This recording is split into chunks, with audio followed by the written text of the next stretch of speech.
just going to create a blank track, new track.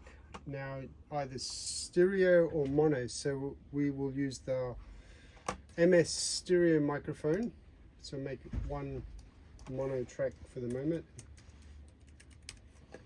MS stereo, create that. Need to check the input output of Pro Tools. Wow, so many input output. We just want one stereo in, which is what we have, and we don't need to have so many input outputs. Now, because this room gets used in different ways, I need to look at the playback engine, right? And it's set to HDX, which is this interface. So when people come in and use it for Dolby Atmos production, they use the Dolby Atmos renderer.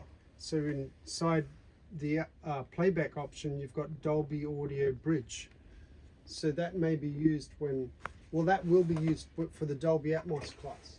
But the problem is when you come into this room, you need to switch it back to the HDX, which means it goes directly from Pro Tools to the audio interface. So nothing complicated. In the lab, we choose the built-in audio output, or we choose the other audio interface, which is on the desk. So it's the same concept. So if you have no sound, the first place you go to is to check playback engine here. Thumbs up. Yeah.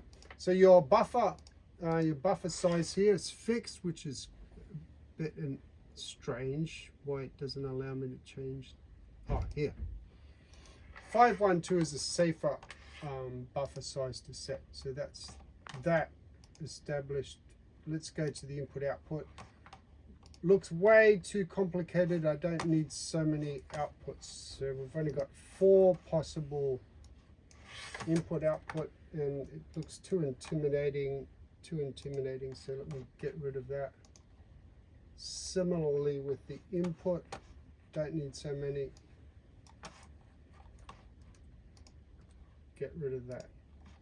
Good. So what I do need to have for the output is 7 and 8, and I'm going to move that across like that. And this is my headphone out, HP out, and this is stereo out.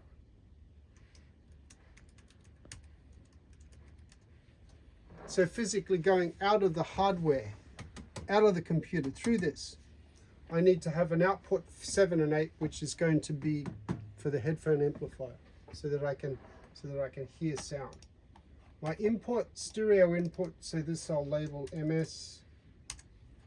And if I'm going to connect something later at this stage, I won't. But oh yes, of course I do need an input. What am I talking about? So this input needs to go into the system. When I speak, can you see the input down here on number 8 coming from the talkback mic? You can see that? See that? Yeah. So I need an input for that, right? So let me delete this path, create a new path and a mono. So talkback mic, and that is input number 8. So when I talk, you can see the input comes into number 8. Now I've set up the input output for the studio. So this gets saved in the Pro Tools. I didn't spell stereo correct. That's okay. So output 7 and 8, 1 and 2, input 1 and 2, stereo, input, talkback mic. Good. So that's that done. Computers always crash. Save that, and I'll put this back up onto Moodle later. So when you come inside this room, if the input output gets changed, configured, reconfigured, you know that in the input output you can always choose restore from session to retrieve the input output configuration for this session. Yeah. Okay. The next step, I've got my stereo, let me see here to look at the input output. Yes. Inserts. Okay, good. So I've got my channel track ready to receive microphone signal, which is not connected yet. And I also want a track to receive the talkback mic. New track, mono, and this will be the TB mic, talkback, and the input talkback mic here. You see, you can choose the talkback mic input. Now the output, I want to go out, and I don't see the output option here. Let me go back into input output. Output here, my bus. Okay, I need to set up a new bus, which is for talkback. Talkback out, and it has to then physically go out of the computer. So now my input output bus structure is complete. So I've got an option now. Output, physical outputs established. Bus structure is stereo out. Don't know why it's not labeled it correctly, but anyway.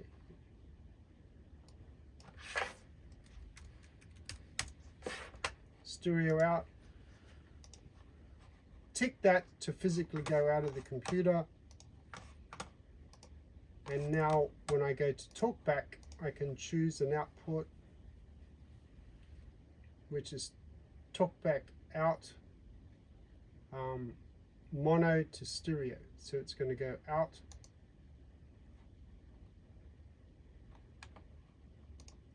from the mono track, but it goes out the headphone output, which is 7 and 8.